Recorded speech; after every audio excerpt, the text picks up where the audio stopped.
গরম যতই পড়ুক না কেন লাঞ্চ থালা সাজানো তো ছাড়বই না, তার মধ্যে নিত্য নতুন যেটাই দেখবো সেটা তো আমাকে বানাতেই হবে। আজকে সকালেই ভিডিওতে দেখলাম এই পাতুরি মিষ্টি কুমড়ো পাতায় মুসুর ডাল বেটে বেশ পাতুরি করলো। আমার তো দেখেই ইচ্ছে হয়ে গেলো আমি করব। তো ঘরে যেই সব জিনিস ছিল সেটা দিয়েই হয়ে যাবে বলে আমিও ফট করে নিলাম।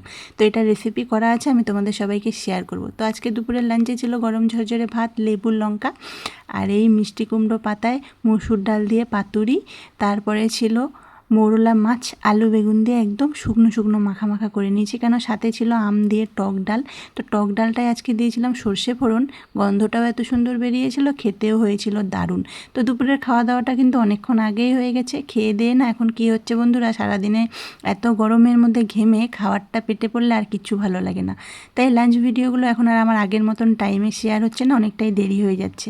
তো আমার বন্ধুদের কাছে বলবো সবাই একটু মানিয়ে নিও, সবাইকে শুভ দুপুরই বলবো, কেননা খাওয়া দাওয়া করেছিলাম দুপুরবেলা, তাই শুভ দুপুরই বলবো। তো দুপুরের ফাটাফাটি লাঞ্চ থালাটা কেমন লাগলো সকলেই জানিও। সবাইকে শুভ দুপুর বন্ধুরা। আর এই বড়া ভাজার রেসিপিটা আসছে।